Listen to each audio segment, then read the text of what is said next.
Hello everyone, कैसे हैं आप सभी। आई होप आप लोग बहुत अच्छे होंगे और आप लोग की पढ़ाई भी बहुत अच्छे तरीके से चल रही होगी। आप देखिए, धीरे धीरे एग्ज़ाम बहुत तेज़ी से हम लोग के आगे बढ़ते हुए चल रहे हैं। उसी दृष्टि में जो हमारे कंटेंट है वो भी बहुत गति के साथ आपको मिल रहे हैं। बहुत ही रिलेवेंट टॉपिक आपको कवर किए जा रहे हैं। आप देखिए, कल हमने विजयनगर साम्राज्य पे बहुत विस्तृत क्लास की। उसके पहले हमने मुग़ल कालों में चर्चा की, मुग़ल कालीन प्रशासन व्यवस्था। उससे पूर्व हमने दिल्ली सल्तनत। तो लगातार मेडाइवल के जो आपके टॉपिक्स हैं उसको कवर किए जा रहे हैं। साथ ही इसके पहले हमने मॉडर्न हिस्ट्री को कवर किया। और आप देखिए, हम करंट का भी सीरीज़ लेके चल रहे हैं। जितने इंपॉर्टेंट चीज़ें होती हैं उसको भी डिस्कस करते हैं। तो यदि आप चैनल पर नए हो तो चैनल को लाइक करिए, वीडियो पसंद आ रहा हो तो वीडियो को सब्सक्राइब करिए और दोस्तों के साथ शेयर करिए। तो आज देखिए, आज का दिन है 19 दिसंबर, जो गोवा मुक्ति दिवस के रूप में हम मनाते हैं। आज ही के दिन 19 दिसंबर 1961 को जो गोवा राज्य है हमारा, पुर्तगालियों से भारत में उसका विलय हुआ था आज के ही दिन। तो याद रखिएगा, बहुत महत्वपूर्ण तारीख है। और 30 मई 1987 को गोवा राज्य का गठन कर दिया गया था, उसको पूर्ण राज्य का दर्जा दे दिया गया था। ठीक, तो इस चीज़ को थोड़ा सा ध्यान रखिएगा। आइए हम अपने विषय पे बात करें कि हमारा आज का विषय क्या है। तो स्वरवेद महामंदिर, बहुत लगातार आप लोगों ने न्यूज़पेपर, टीवी चैनलों के माध्यम से देखा होगा। ये स्वरदेव महामंदिर, जो स्वरवेद महामंदिर है, ये इतना बड़ा मेडिटेशन सेंटर है। यहाँ पे किसी भगवान की मूर्ति नहीं है, इस चीज़ को थोड़ा सा ध्यान दीजिएगा। जब स्वरवेद महामंदिर का जिक्र होता है तो आपको लगता होगा किसी भगवान की मूर्ति रखी गई है यहाँ पे। तो ये विश्व का, दुनिया का सबसे बड़ा मेडिटेशन सेंटर है। अब मेडिटेशन सेंटर बनाया क्यों जा गया? अब देखिए, जिस तरीके से हम नए नए प्रतिमान गढ़ रहे हैं, जो हमारे मंदिरों का जीर्णोद्धार चल रहा है। आप देखिए, चाहे वो हमारे काशी विश्वनाथ हों, भगवान राम का जो अयोध्या मंदिर है, हमारे जो बुद्ध सर्किट हों, चाहे वो सारनाथ के हों, राम सर्किट हो, वो रामायण सर्किट हो, वो सारी चीज़ों का लगातार जीर्णोद्धार कराया जा रहा। साथ ही साथ जो हमारी कनेक्टिविटी है उसको बेहतर बनाने का उद्देश्य भी चल रहा। शिक्षा, स्वास्थ्य और रोजगार के लिए हमारे जो चीज़ें हैं वो लगातार वो चल रही।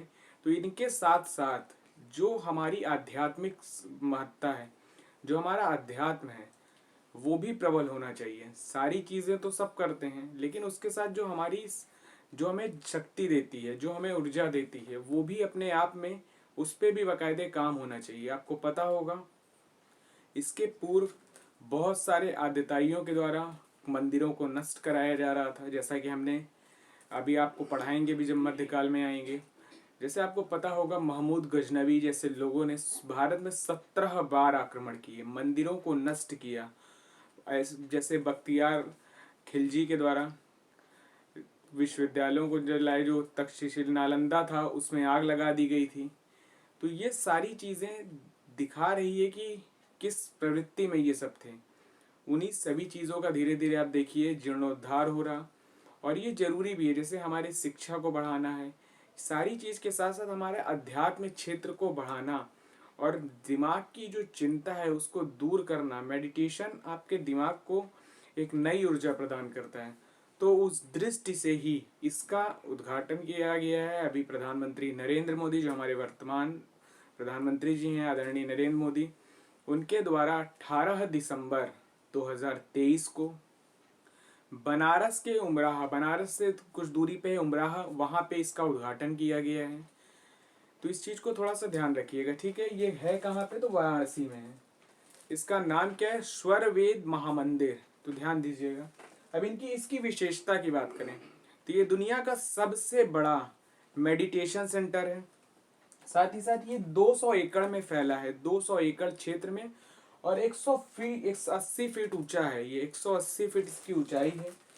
वर्ष 2004 से इसका निर्माण हो रहा है। ध्यान दीजिएगा, ये इसका निर्माण वर्ष 2004 से चल रहा, लगभग 19 सालों से ये चल रहा लगातार।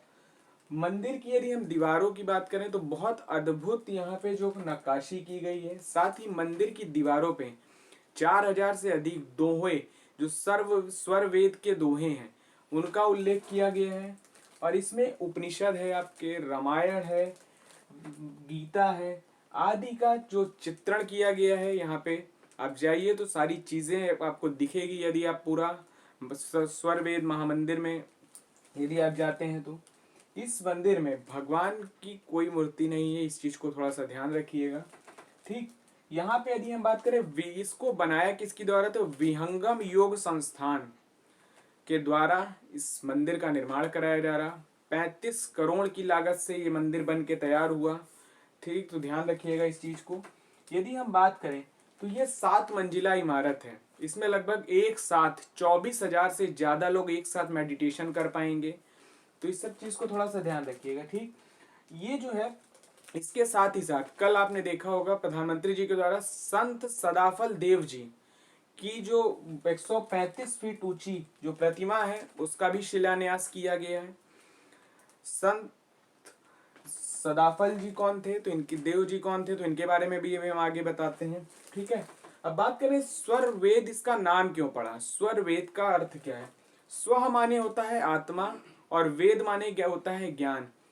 आत्मा अर्थात आत्मा और परमात्मा का ज्ञान जिससे हमें, जिसके जरिए हो, वही है क्या, स्वर वेद। तो ध्यान दीजिएगा, स्व माने आत्मा और वेद माने ज्ञान। आत्मा और परमात्मा का ज्ञान जिसके जरिए होता है वही है स्वर वेद। तो ध्यान दीजिएगा, यहाँ पे 125 पंखुड़ियों वाला एक कमल है शिखर पे। आप यदि मंदिर देखिए तो वहां पे ऊपर एक कमल का फूल बनाया गया है। 125 पंखुड़ियां उसमें है। एग्जाम में ऐसे पूछ सकता है। ठीक है, तो ध्यान दीजिएगा। यदि बात करें तो 35 करोड़ की लागत से ये मंदिर बन के तैयार हुआ है। यदि हम बात करें विहंगम योग संस्थान, ये क्या है, तो ये योग और ध्यान का, जो योग और ध्यान का एक तरह से विद्यालय है। यहाँ ध्यान के माध्यम से अपने जो टेंशन है, सारी ऊर्जाएं हैं, उसको बढ़ाने का प्रयास करना, साथ ही साथ जो दिमागी टेंशन है उसको दूर करना। ठीक, ये प्राचीन योग की पद्धति है जो प्राचीन काल में आप देखिए ऋषि मुनियों के द्वारा लगातार तप किया जाता था। तो ये प्राचीन योग पद्धति है। ठीक, इसके यदि हम इसका लोगो की बात करें तो सूर्य है, उसके अंदर आ बना हुआ है। तो ध्यान दीजिएगा इसका लोगो। ठीक है, यदि इसके संस्थापक की बात करें तो संत सदाफल देव जी महाराज के द्वारा 1924 में विहंगम योग संस्थान की स्थापना की गई थी। संत सदाफल देव जी महाराज के द्वारा, ध्यान दीजिएगा। याद करें, विहंगम योग संस्थान को वर्ष 2013 में यूएन के आर्थिक एवं सामाजिक परिषद के द्वारा, जो कि 160 संस्थानों में चुना गया। ये प्रयागराज में है। प्रयागराज में, ध्यान दीजिएगा, विहंगम योग संस्थान जो प्रयागराज का है, 160 संस्थानों में इसको चुना गया और ये विशेष परामर्शदात्री के तौर पे इसको स्वीकृति मिली है। तो ध्यान दीजिएगा। ठीक है, अब बात करें यदि हम संत सदाफल देव जी कौन थे, तो संत सदाफल देव जी, इनका जन्म 20 अगस्त 1888 को बलिया उत्तर प्रदेश में हुआ था। इनके पिता का नाम पे बात करें तो राजर्षि हनुमान जी राय थे। इनकी माता का नाम मुक्ति देवी थी। पिता क्या नाम थे, तो राजर्षि हनुमान राय, और माता का नाम मुक्ति देवी। जन्म कब हुआ, तो 20 अगस्त 1888 को बलिया उत्तर प्रदेश में। बात करें यदि इनकी मृत्यु की, तो 11 फरवरी 1954 को झूसी प्रयागराज में इनकी मृत्यु हुई थी। 11 फरवरी 1954 को झूसी प्रयागराज में। बात करें यदि इनका बचपन से ही वैराग्य और भाव से उदित होने का जो इनका लक्षण बचपन से ही दिखने लगा था। ठीक, विश्व में 50 से अधिक विहंगम योग संस्थान है पूरे विश्व में, और सबसे बड़ा विश्व का जो मेडिटेशन सेंटर बन के उभरा है वो अभी स्वर वेद महामंदिर आपका हुआ है। तो ध्यान दीजिएगा। बात करें इनके 5 आश्रमों की जो स्थापना हुई है वो संत सदाफल देव जी के द्वारा ही कराई गई। ये 6वां बना हुआ है। इसके पूर्व 5 जो हैं विहंगम योग संस्थान के द्वारा जो बनाए गए हैं मेडिटेशन सेंटर, तो आइए उनका भी हम नाम बताएंगे ताकि एग्जाम में पूछे तो आप बता पाइए। ठीक है, तो ये 6वां है और इसका कार्य 2004 से चल रहा था और अब जाके ये पूरा हुआ 18 दिसंबर 2023 को। इसका उद्घाटन किया गया। अब साथ ही हम बात करें इसके पहले के जो हैं उन क्या क्या नाम है उनके, तो नाम सुनिएगा। सबसे पहला है वृत्रकूट आश्रम, ठीक। तो ये पकड़ी बिहार में बलिया में पड़ता है, पकड़ी बलिया में पड़ता है, ध्यान रखिए, वृत्रकूट आश्रम, ठीक।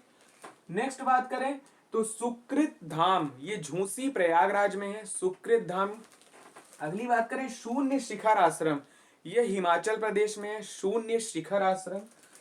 नेक्स्ट बात करें तो दंडक वन आश्रम, ये आपके गुजरात में है, दंडक वन आश्रम, ठीक। अगला बात करें मधुमती आश्रम, ये बिहार में पड़ता है, मधुमती आश्रम बिहार में। और अभी जो लेटेस्ट बन के तैयार हुआ वो कौन था है? तो स्वरवेद महामंदिर, जो कि बनारस में पड़ता है, उमराह जिले में, ठीक है। तो याद रखिएगा वाराणसी का ही एक दूर पड़ता है गांव है उमराहा, वहां पे है ये, तो ध्यान दीजिएगा। एक बार नाम फिर से सुन लीजिएगा। सबसे पहला है वृत्रकूट आश्रम पगड़ी, बिहार बलिया में पड़ता है, वृत्रकूट आश्रम पगड़ी बलिया में। नेक्स्ट है आपका सुकृत धाम झूसी प्रयागराज में। अगला है शून्य शिखर आश्रम उत्तर प्रदेश में पड़ता है। नेक्स्ट है मधुमती आश्रम जो कि बिहार में है। और लास्ट की बात करें तो स्वरवेद महामंदिर जो कि बनारस में है, ठीक। तो ध्यान दीजिएगा इस चीज को। अब इसकी थोड़ा सा स्थापत्य कला की बात कर ली, ये मंदिर कैसे बना हुआ है। तो देखिए इस मंदिर में ये मकराना के पत्थर से बना हुआ है, साथ ही साथ यहाँ पे स्वरवेद के जो दोहे हैं उनका उल्लेख किया गया है। ये 3 लाख वर्ग किलोमीटर में फैला है और इसके ऊपर जो गुलाबी पंखुड़ियां हैं, गुलाबी पत्थरों की जो इसकी पंखुड़ियां हैं वो गुलाबी पत्थरों से इनकी नक्काशी की गई है, तो इस चीज को ध्यान रखिएगा। यदि हम बात करें तो ये जो है, जैसे आप हमारी काशी को देख लिए, विश्वनाथ मंदिर की तर्ज पे जो यहाँ पे काशी की धार्मिक और सांस्कृतिक जो यहाँ की परंपरा है उसको शिखर पे ले जाने का काम करेगी ये स्थापत्य कला के माध्यम से। आप देखिए जिस तरीके से, साथ ही साथ ये 7 मंजिला इमारत है, ठीक, 7 मंजिला इमारत है। गुजरात की जीआरसी तकनीकी के तहत इसका बनाया गया है। इसमें 9 गुंबद हैं और 9 कमलों की तरह हैं। जीआरसी तकनीकी के माध्यम से इसको बनाया गया है। जीआरसी तकनीकी वो होती है जिसमें सारी चीज संगठन से लेके यहाँ पे कैसी व्यवस्था होगी वो केंद्र के द्वारा निर्धारित की जाती है कि ऐसे बनाया जाएगा, तो इस चीज को थोड़ा सा ध्यान रखिएगा, ठीक है। बात करें वास्तुशिल्प का, यहाँ पे भरपूर ध्यान रखा गया है कि वास्तुशिल्प कैसा होना चाहिए। यहाँ पूर्व के साइड में नहर बनाई गई है, ध्यान दीजिएगा, पूर्व की तरह यहाँ नहर और की जलराशि बनाई गई है, तो ध्यान दीजिएगा, ठीक है। ये सारी चीजें बहुत बहुत इंपॉर्टेंट है। और यदि हम इसके करंट की बात करें इसमें, तो ये सारी आपके करंट से जुड़ते हैं, ठीक। और हर एग्जाम में आपके मंदिरों से आप देखिए लगातार क्वेश्चन पूछता है, तो यदि आपके एग्जाम में पूछ लेगा स्वरवेद महामंदिर, तो आपका दिमाग ही नहीं जाएगा कि यहाँ मंदिर नहीं है, ये मेडिटेशन सेंटर है, तो इस चीज को थोड़ा सा ध्यान रखिएगा, ठीक। तो हमने देखिए इसके चर्चा की इसमें कि मंदिर का क्या क्यों बनाया गया, क्या सिनेरियो है इसका, साथ ही इसकी विशेषताओं पे बात की। विहंगम योग संस्थान जो कि संत सदाफल देव जी के द्वारा 1924 में बना था। और एक चीज याद रखिएगा, संत सदाफल देव जी महाराज जो थे ये हमारे स्वतंत्रता सेनानी भी थे, हमारे आजादी में भी इन्होंने बहुत अपना महत्वपूर्ण योगदान दिया है। तो ध्यान दीजिएगा ये 1924 वही समय चल रहा, आपको पता होगा जब मैंने बताया था गांधी जी उस समय पहला जो भारतीय राष्ट्रीय कांग्रेस का अधिवेशन था उसकी अध्यक्षता जो कर्नाटक के बेलगांव में महात्मा गांधी जी के द्वारा की गई, तो ये 1924 का ही समय था। और उधर ये देखिए 1924 में ही विहंगम योग संस्थान की स्थापना हुई थी। तो ये आप याद करिएगा, इससे आपको भारतीय राष्ट्रीय कांग्रेस की उस समय गांधी जी के द्वारा एकमात्र अधिवेशन था जिसकी अध्यक्षता की गई थी जो कि बेलगांव में हुआ था, तो इस चीज को भी थोड़ा सा ध्यान रखिएगा। 1924 आ गया तो इसलिए हमने उसको भी बता दिया, तो ध्यान दीजिएगा, ठीक। 1924 यदि और बताएं हम तो इसी समय HRA जो हिंदुस्तान रिपब्लिकन एसोसिएशन जिसको आपके सचिन सान्याल के द्वारा बनाया गया था, ये भी क्रांतिकारी संगठन था, तो ये भी 1924 में बना था। उसके बाद 1928 में HSRA बन गया था। तो याद रखिएगा ये वही दौर है उस समय का। मेरा बताने का उद्देश्य ये है कि इस समय और क्या क्या चीजें चल रही थी, जब आप कोरिलेट करके चलेंगे तो आपको बहुत अच्छे से समझ में आएगा। तो ध्यान दीजिएगा 1924 में ही कर्नाटक में महात्मा गांधी जी के द्वारा बेलगांव अधिवेशन भी हुआ था, ठीक है। तो देखिए 1924 में ही विहंगम योग संस्थान की स्थापना की थी। किसने किया था? तो संत सदाफल देव जी महाराज के द्वारा की गई थी। तो याद रखिएगा, ये यहाँ पे जैसा कि हमने पहले ही बताया, ध्यान और योग के उद्देश्य से मानव की जो चिंताएं हैं, जो समस्याएं हैं, जो मानसिक उलझने हैं, उसको दूर करने के साथ साथ योग पर बल देना, तो इस सारी चीज़ों का इनका उद्देश्य था।